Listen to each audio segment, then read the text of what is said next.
Bom dia a todos e todas.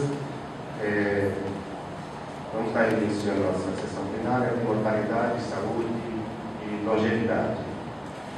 A minha sensação é que essa sessão plenária corresponde exatamente ao tema central do nosso 18º encontro, complexidade, perspectivas e incertezas.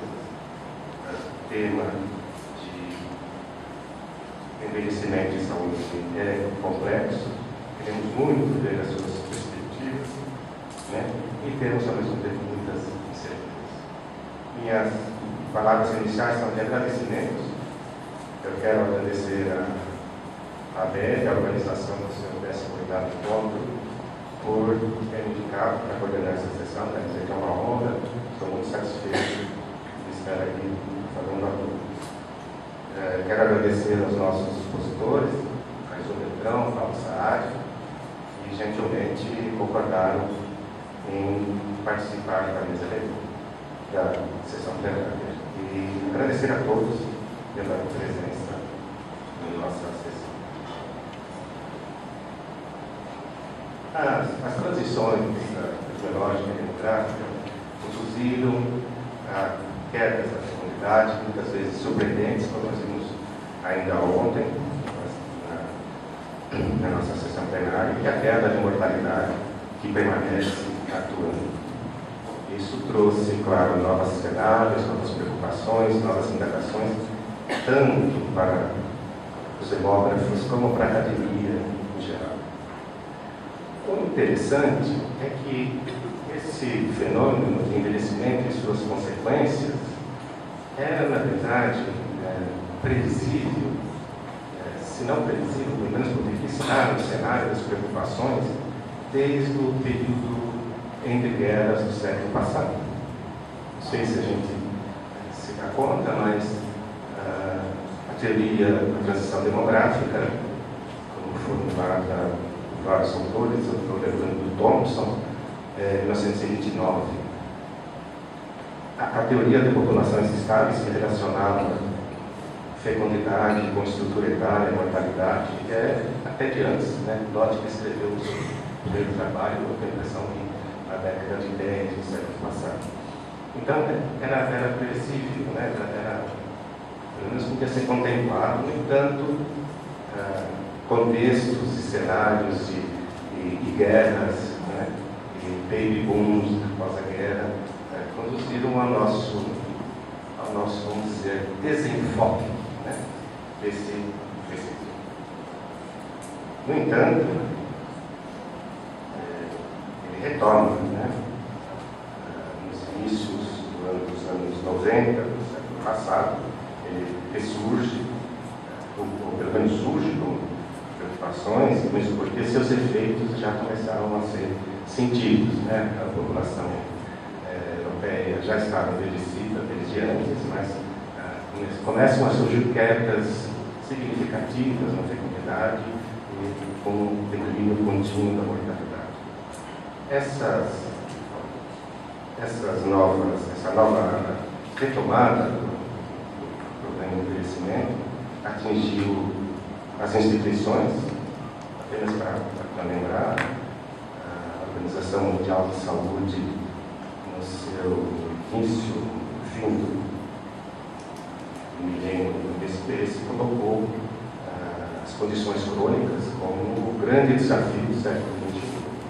Estava se referindo exatamente às condições crônicas de saúde dos idosos. Na academia, eu lembro de projetos que surgem nessa época, como o Epidoso, na Unifesp, Universidade Federal de São Paulo, o próprio projeto SAB, pela Rotas, que é um projeto multicêntrico com 7 centros da América Latina e Caribe, e outros projetos que são desenhados aí pelos finais da década de 90. E na mídia especializada, os nossos veículos de comunicação científica começam a se dedicar, alguns mantendo a sua característica já de voltada para o idoso, como, por exemplo, o Journal of Geriatrics, que acrescenta Health, Journal of Geriatrics Health, mas outros surgem exatamente com a preocupação do envelhecimento e suas consequências. Para citar alguns, onde nós temos publicado mais, The Aging Mail, que na verdade é uma revista de uma instituição, do Instituto de Estudos do Envelhecimento Masculino, o Journal of Women and Aging and Disease, Aging Research. A maioria delas surge aí pelo início do século.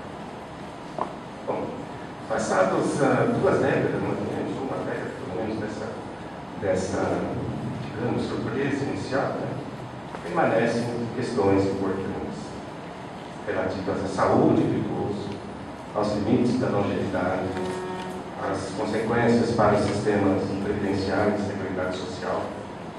Ou seja, como eu disse, se mantém a complexidade, a nossa indagação sobre a perspectiva e as nossas incertezas. Para avançarmos um pouco nesse campo, é que Caizô, Beltrão e Paulo Saad estão aqui, e eu retomo os agradecimentos. Caizô, Beltrão e Paulo Saad, ambos veterano de longa data, ser ou menos. Mas eu vou dar uma retomadinha na história deles, né? Muita gente jovem, infelizmente, talvez não tenha conhecido. Beltrão, Caizô Beltrão se formou pelo ITA, Instituto Tecnológico de Aeronáutica, passou pelo INPA e fez seu doutorado no Príncipe. Atualmente é professor da Fundação Getúlio Vargas, após ter passado pelo professor titular da UFGE e da Universidade Federal do Rio de Janeiro. Nas suas linhas de pesquisa, nós temos informação estatística para censos, probabilidade de modelagem, mas eu tenho a impressão que ele chega aqui na questão do envelhecimento mais pelas suas preocupações com a previdência social e seguridade social. Acho que você tem todos realmente bastante intensidade e competência. Paulo Saad tem o seu doutorado por Austin, Texas, certo? E é interessante, acho que ele não participou dessas surpresas que eu mencionei inicialmente, naquele espanto inicial do envelhecimento, porque eu fui retomar algumas das suas publicações e ele tinha pedido para não falar, mas eu sou obrigado a mencionar. Paulo Saad tem produções no campo do envelhecimento desde o nosso 6º encontro, se eu perdi o anterior, de Olinda, em 88. Ele tem um artigo que chamava "Que morrem os idosos no município de São Paulo, mandados por causas múltiplas de morte", etc. E por aí vai, continuou no 7º encontro. Novamente ele tinha publicação em idosos. No 10º encontro, enfim, a sua tese de doutorado trata de transferências de apoio a idosos e participa do nosso livro do Projeto SAD, um capítulo sobre arranjos domiciliares. E ele, Paulo Saad e Caizô voltam a se encontrar no livro da nossa companheira, Ana Camarão, né? O Caizô falando do acesso da população rural brasileira à Seguridade Social, e Paulo sobre a transferência de apoio intergeracional. Hoje eles se encontram aqui com a nossa admiração, a nossa expectativa, para falar então sobre essa questão tão importante. Nós combinamos de conceder 30 minutos para cada orador. Eu tenho os cartões amarelo, verde, etc. Após o que nós podemos abrir a palavra para a plateia. Por mera questão de conveniência de tema, nós vamos iniciar pelo Paulo e em seguida o Caizô. Muito obrigado.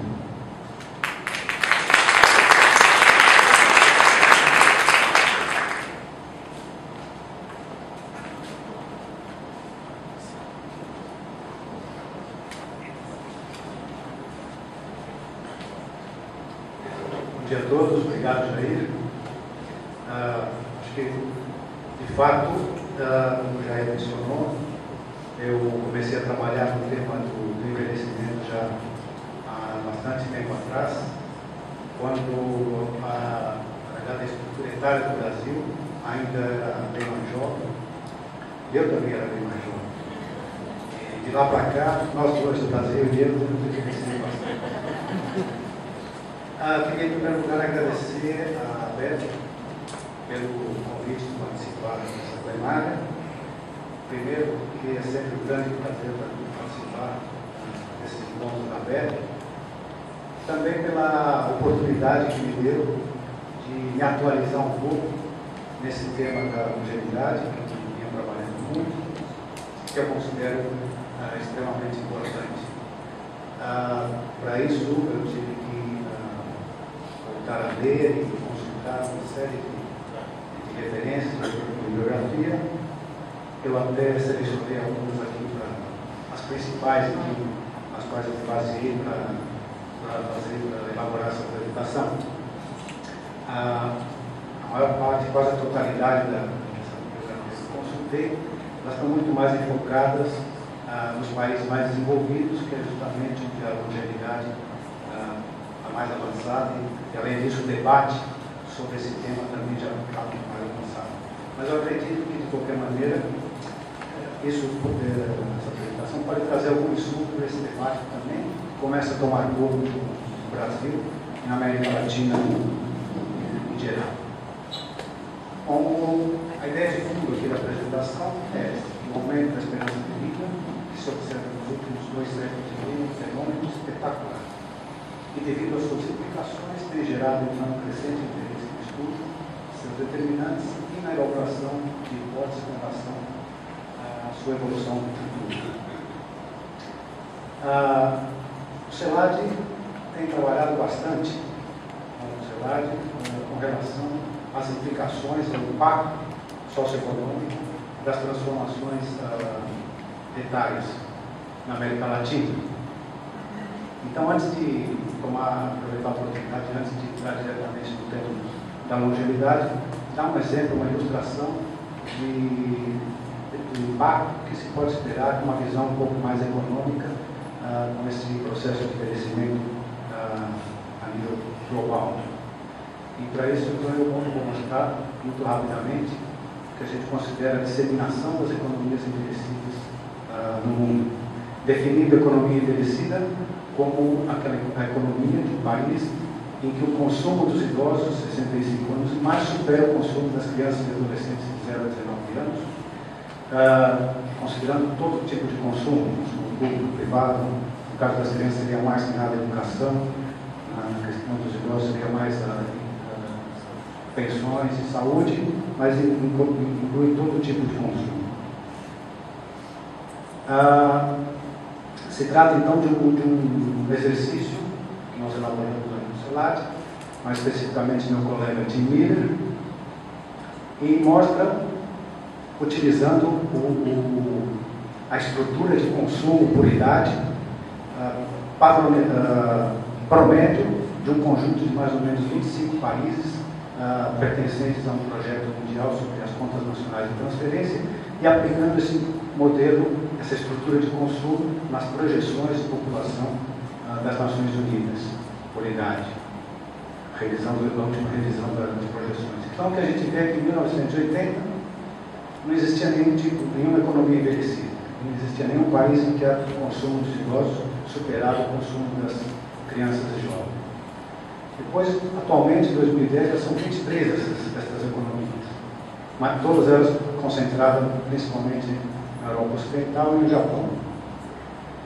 A previsão é de que, utilizando esse modelo, logicamente, em 2040 vão ser 89 economias envelhecidas, já incluindo a Europa do Leste, Oceania, América do Norte também, Brasil, Chile, Uruguai, América do Sul. Indo um pouco mais adiante, 2070 já vão ser 155 economias envelhecidas, já todas as Américas, Europa, e já inclusive o norte da África, e terminando com o último ano que se faz as projeções de população das Nações Nações Unidas em 2100, praticamente o mundo inteiro vai estar envelhecido. Seriam 193 economias, com a única exceção do centro da África. Bom, e quando a gente pensa, imagina que o consumo dos idosos é bastante diferente do consumo de jovens e crianças, aí já dá para ter uma ideia do que se esperar, quais seriam os impactos em termos, nesse caso, econômicos, dessas transformações na estrutura etária. Bom, voltando agora um pouco ao tema aqui da apresentação, o que a gente tem constatado é que cada vez mais as pessoas estão vivendo mais tempo, e uma parte crescente dessas pessoas, além de sobrevivem a idades bastante elevadas, acaba gerando, então, a chamada retroviralização da curva de sobrevivência.